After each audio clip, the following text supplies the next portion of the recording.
Kaizer Chiefs hosts Orlando Pirates, the defending champions, Moses Mabhida.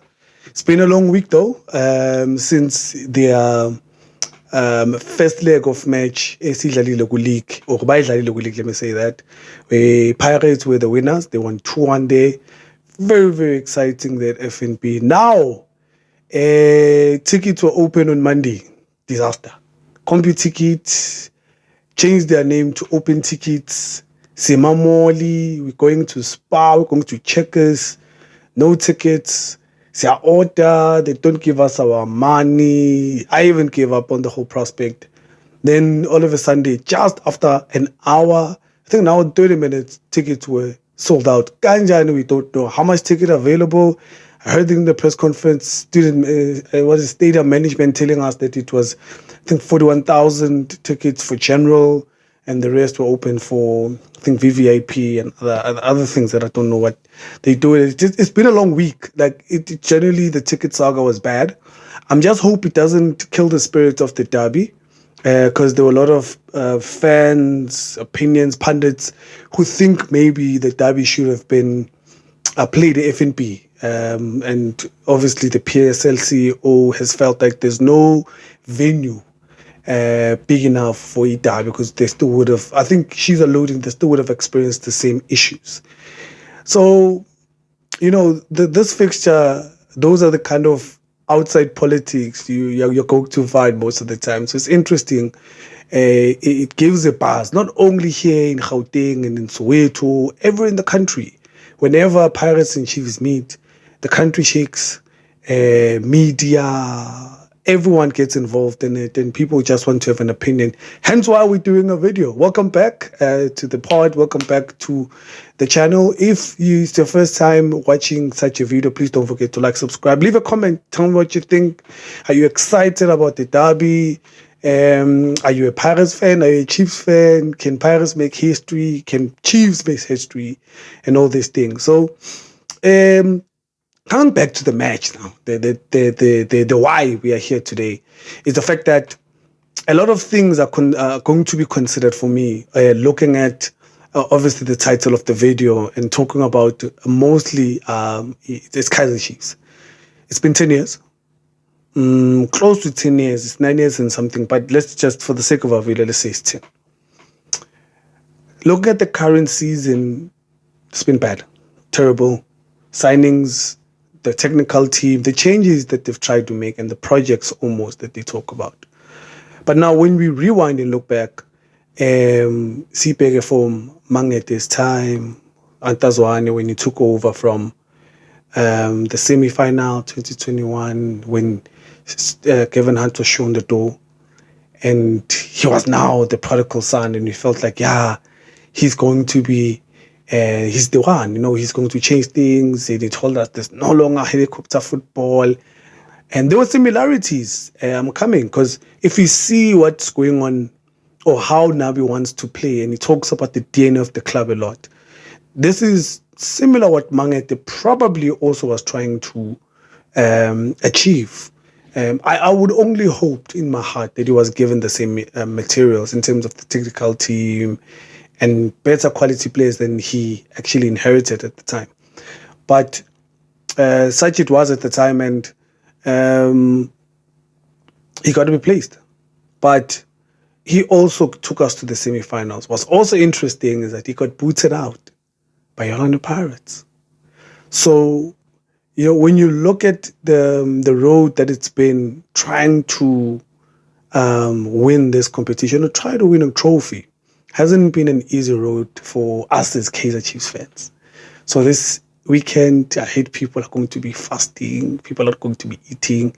Safe travels to those who are traveling all the way to Durban. And we just hope it doesn't become a disaster, because I heard in our Zamam, tickets being sold illegally. But I digress. Coming back to the football, yeah, man, it hasn't been easy for Kaizer Chiefs. Let's not lie. Let's not lie. This is the last chance, the last dance, whatever you may call it, whatever slogans that we can come up with. This is literally the last piece of opportunity that Kaizer Chiefs has to win something for the club, for its fans, for the brand, for football in general, and for the country, and maybe to keep the belief alive in terms of the project that they started with Atazwan, I believe, for me. I'm a fan of him. I'm critical of him at times as well, when at the time where there were certain decisions that he took, but there's also positives, because some of the players he actually was part of their development. They're still part of the team. Some of them have made careers abroad, which Ungezana is a good example. Oblom, though he's come back, but he was actually doing good in the States. And those are the kind of things that remind us why we probably had so much belief in him, because he reminded us probably of a Dr. Kumar, the former legends who were part of the success of the club. Now, when you look at these managers coming to Kevin Johnson and now the current Unabi, I'm not sure if they understand that it hasn't been an easy road where it was a promise, or it felt like the people or the managers that Chiefs were appointing, because now Kevin had a big profile, having to have worked with Pitso Mosimane. So this fixture by far makes every Kaizer Chiefs fan nervous. Singaba excited, City, yeah, we love the fact that we're playing a final. It may be a chance to win it. But looking at the derby over the weekend, it tells a story because of the current crop of players that we have. I won't talk about everyone else, but I don't think we have the right quality to make sure that within the 90 minutes or 120, that these players can raise their hands. But what you and I can agree with, can attest to, is that from both sides, whether it's Orlando Pirates or Kaizer Chiefs, whenever they play this kind of fixture, for some reason, these players do the most and they actually execute the game very well. Not saying that the derby is the best that we've ever watched, but in terms of the quality of football and how they've applied themselves, it was enough for you to stay locked in and stay tuned in and all these things and keep on watching the game. So from Umangete, looking at his tenure and how obviously how the situation was handled, I think if he had won it at that time, maybe we would be talking a different story today altogether. And he would have saved our blushes, even making it to the final. So this is how Pirates became a dominant force in these camp competitions to some extent when Rivera started taking over. So we come into a situation where it's a derby, also it's a final, and these coaches haven't succeeded the way that we thought it would happen. I think management also has to take blame to some degree in terms of how they've managed to plan around how you actually introduce a project and what kind of coach you're looking for and the players that you scout and in looking to develop and build a very strong team so you can be competitive again in the league and win competitions. And Kevin Johnson, he wasn't really, to be honest, recruited to be a coach. I would be critical, I think I've covered this before, in saying that why accept a position that would put your reputation at risk? And because of the club is so desperate to move around chess pieces so that the fans also get a piece of maybe, because it was rowdy in Teki's time, where now fans were burning stadiums, Chiefs were being fined every month, fans were not happy.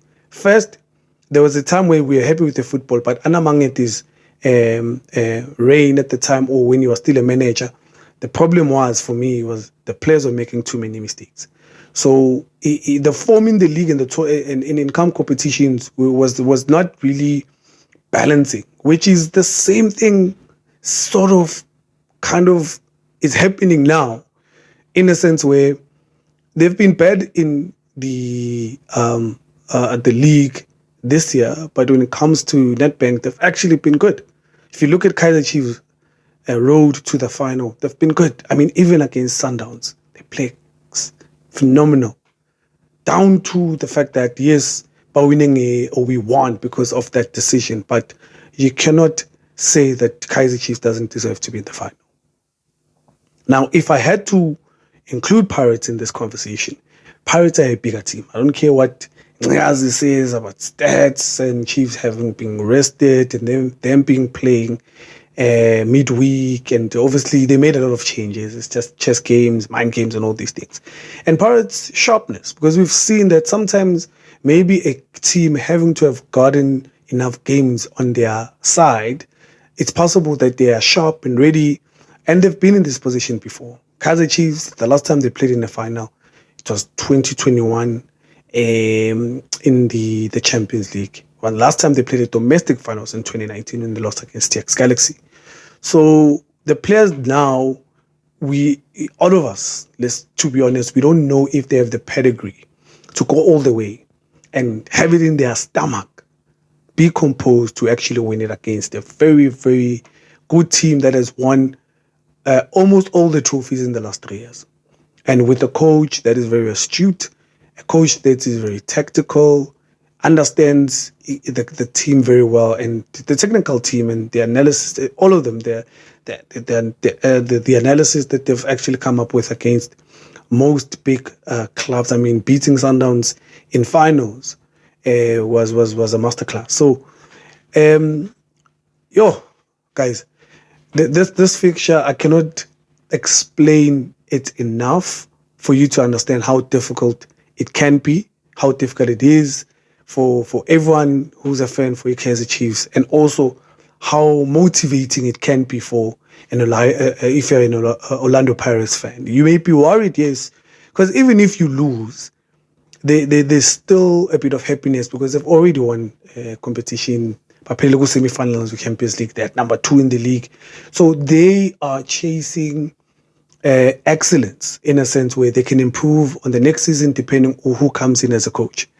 So this derby, for me, if we see the hunger that we saw from Kaizer Chiefs a bit better in the Nedbank semi-final, and also with the kind of game that the first 20 minutes of the game against Orlando Pirates in the league, it could provide a very good mixture, depending if they go to extra time or maybe all the way to penalties. But that fixture is set up to be a very good game for me. I won't say exciting, I would say a good game, but it could be one of the best finals because for those players, remember, they're playing for their contracts, their futures are at stake.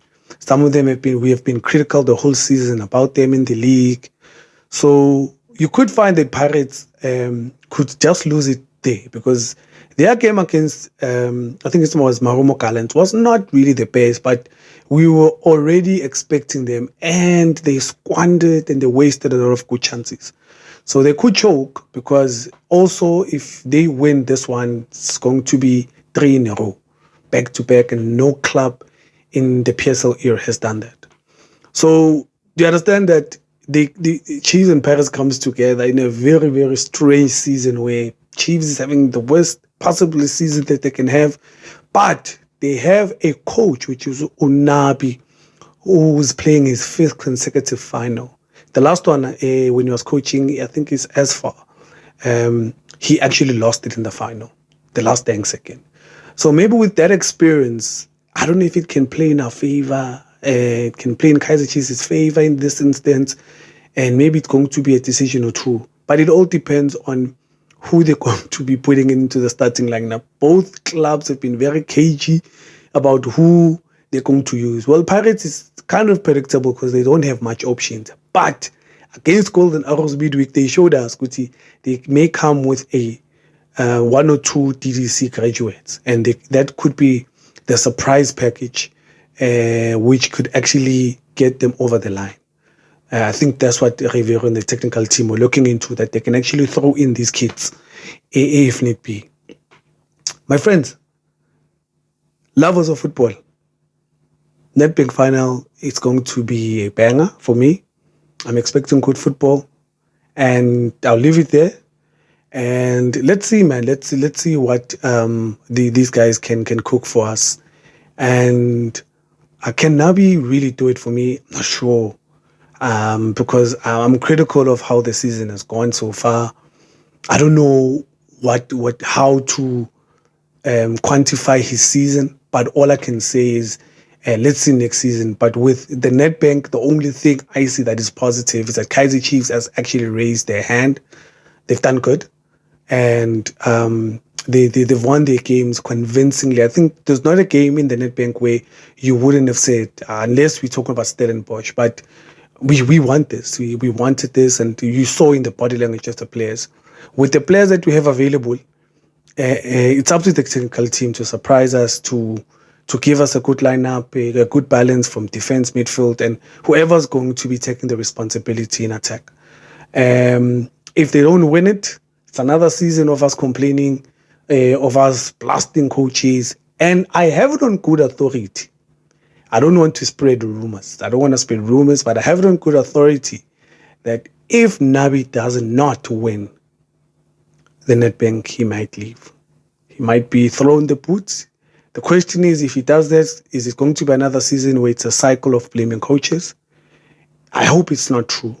If he wins it, maybe we prepare our season and see who we are going to be signing next season and which players are leaving. But yeah, let's meet on the next video. That's all I have for you for now. All the best to both teams. I'm expecting a good game. And let's chat on the next video. This is your boy Machine on the TLP, signing out.